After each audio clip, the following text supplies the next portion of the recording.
Welcome to Build of the Week. I'm Eben from Grinding Gear Games. Quick quiz. Is this a fearsome boss monster, or is it just a meat popsicle?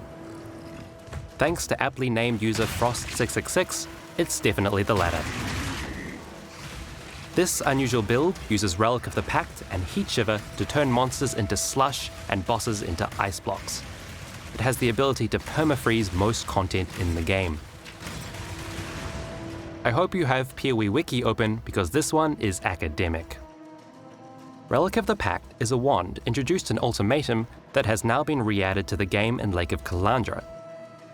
It provides the skill Blood Sacrament, which is a channeling spell that gains stages by reserving life.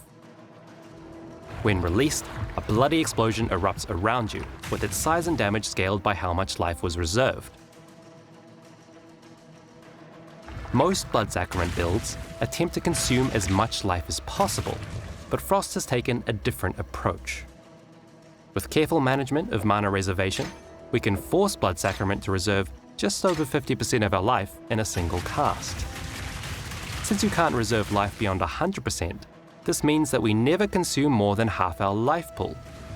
This is clearly good for defense, as it allows us to retain some life, but more importantly, it allows us to cast faster because we waste less time channeling. If you're following this so far, well done. You might be wondering where the popsicle effect is coming from. How are we freezing everything? Well, that involves a combo of two different uniques. First, we'll use the unique gloves Room Sorrow to convert all the physical damage from Blood Sacrament to cold damage.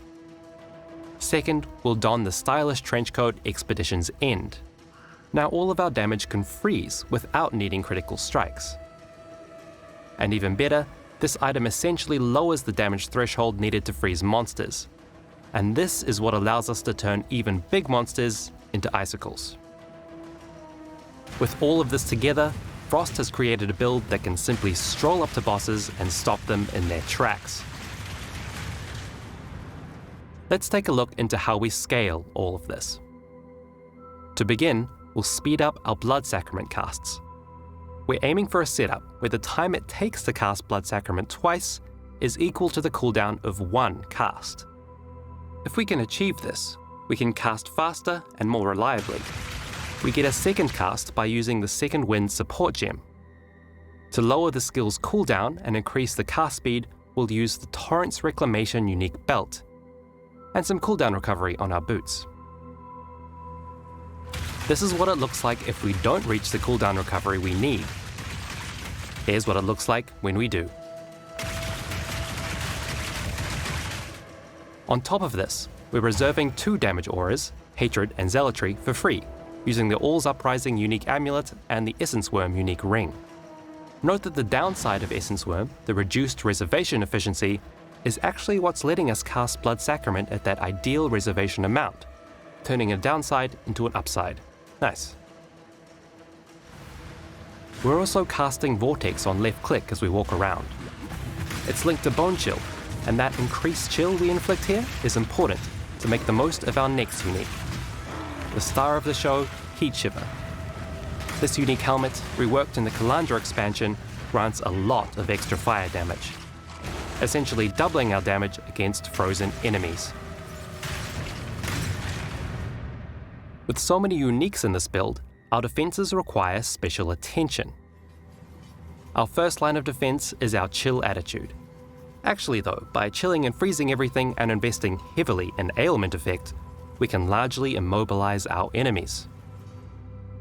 But this isn't enough on its own. We're also running a number of defensive auras, the highlight being Petrified Blood. It makes a lot of sense since we're always around or below 50% life. This aura slows down the damage taken on the bottom half of our life pool, allowing us to make the most of our brutal reservation from Blood Sacrament. As you can probably tell, this is not a build for new players, but it is something special. There's nothing quite like walking up to all 4 breach bosses at once and freezing them in place. And if you're looking for satisfying sounds, look no further. Constant meaty explosions and crunchy ice crits, this build has it all.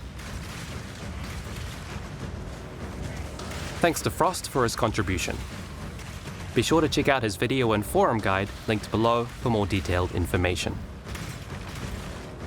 If you want to look the part, here's the microtransactions we used in this video. If you'd like to submit a build for a future episode, just post a build guide in the class forums on pathofexile.com. See you next time!